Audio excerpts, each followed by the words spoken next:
Welcome to Star Watch Now, your front row seat to all the hottest gossip, drama, and breaking news from the world of entertainment. If it's trending, shocking, or star-studded, we're covering it. Stay tuned. You won't want to miss what's coming next. Imagine waking up to discover that a post you cared about has vanished. No explanation, no statement, just gone. That single absence becomes the loudest message on the timeline, and suddenly the internet is talking. Tonight's story begins with reports that Wang Yibo deleted content allegedly linked to Wang Yang. Emotions escalated. Some fans felt confused, others protective, and whispers of a furious director spread like sparks in dry grass. But here at Star Watch Now, we step back from the noise. What if a deletion isn't a confession, but a choice, mundane, strategic, or protective? What if the real question isn't, did he delete it? But why do deletions make us feel so much? We'll walk through that feeling, then test the systems that shape it, social media hygiene, award transparency, and the responsibilities of artists, media, and audiences. By the end, you can decide how much of this is scandal, and how much is a mirror reflecting what we expect from our stars and from ourselves. Imagine waking up to discover that a post you cared about has vanished. No explanation, no statement, just gone. That single absence becomes the loudest message on the timeline, and suddenly the internet is talking. Tonight's story begins with reports that Wang Yibo deleted content allegedly linked to Wang Yang. Emotions escalated.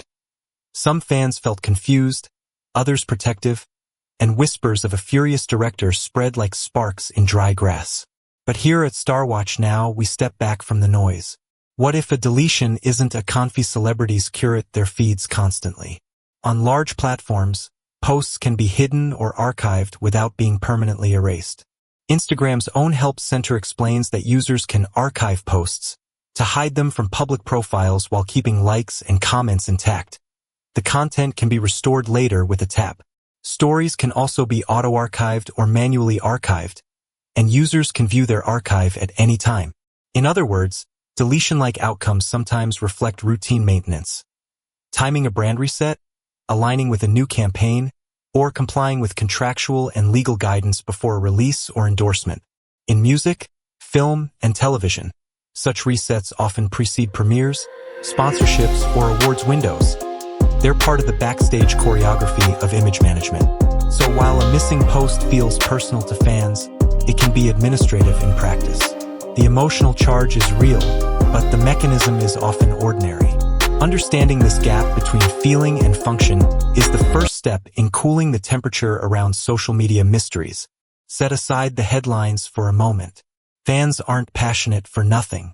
In The Wind Chaser, Wang Yibo's Wei Ruolai is written as a study in contrasts.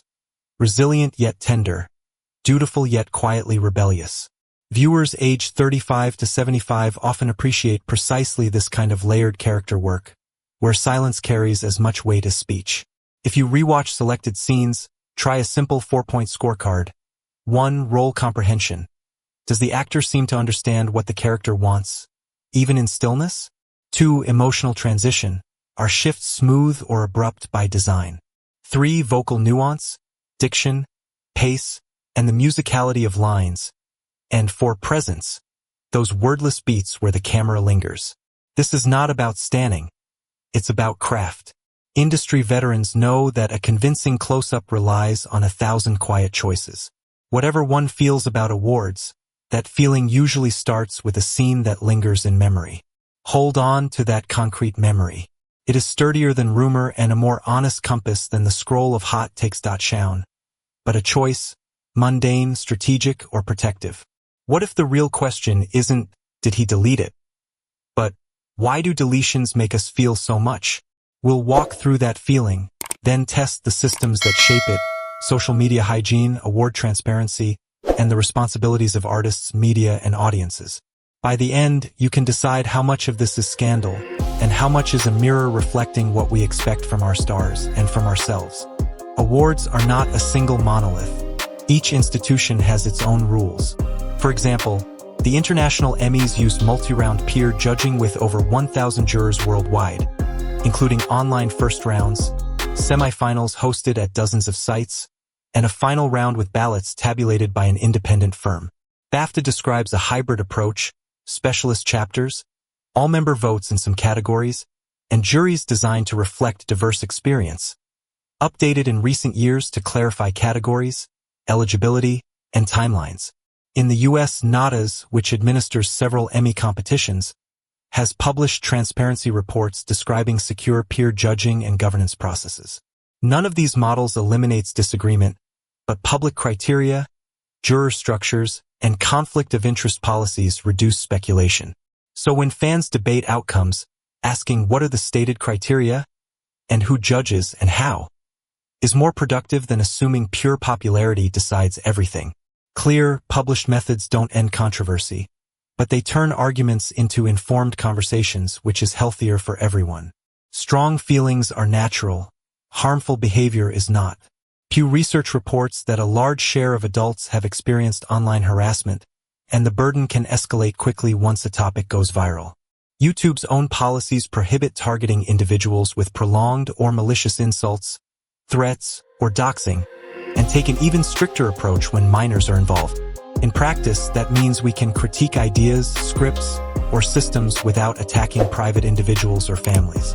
A simple pledge helps. Verify before sharing. Label rumors as rumors. Celebrate the work by official releases. Stream legally. And report harassment when you see it. This is not about silencing debate. It's about keeping debate safe. Mature audiences often prefer firm but civil exchanges of evidence over pylons. If we can model that tone, platforms reward it, sponsors prefer it, and creators can breathe.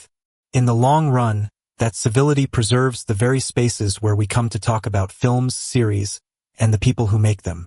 There's a reason a single vanished post can feel like a personal slight. Modern fandom often involves parasocial relationships, one-sided bonds that still feel emotionally real. Recent research links fan closeness to the frequency and intimacy of mediated interactions. Dedicated apps and social feeds can deepen perceived proximity and investment. Systematic reviews show that these bonds are not limited to teenagers. Adults also identify with performers and characters, especially when narratives mirror life values like resilience, fairness, and gratitude. None of this is fake. It's a human response to repeated exposure, emotional narratives, and ritualized engagement. The upside is community and inspiration. The risk is overpersonalization, treating routine career decisions like archiving posts as betrayals. Naming the bond helps manage it.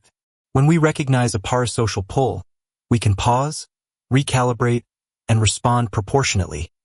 Ask for clarity, wait for official word, or redirect energy into constructive support like spotlighting great scenes and sharing verified interviews. Institutions can evolve, and many do.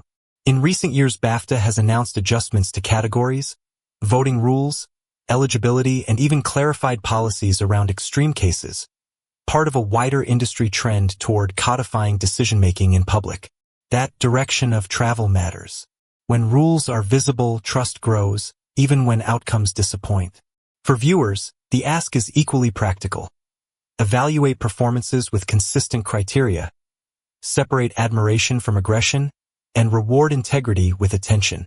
For media and creators, the responsibility is to avoid making unverified claims look definitive, and to keep families, especially children, out of the crossfire. For artists and teams, clearer communication about routine feed changes can defuse speculation before it ignites. None of this ruins the romance of entertainment. If anything, it preserves it by ensuring debate is about the work, not collateral damage. The line between passion and pressure is thin. Better rules and calmer rhetoric keep us on the right side of it. Perhaps a post was archived. Perhaps a director was upset. Perhaps both things are true or neither. What matters is how we meet the moment.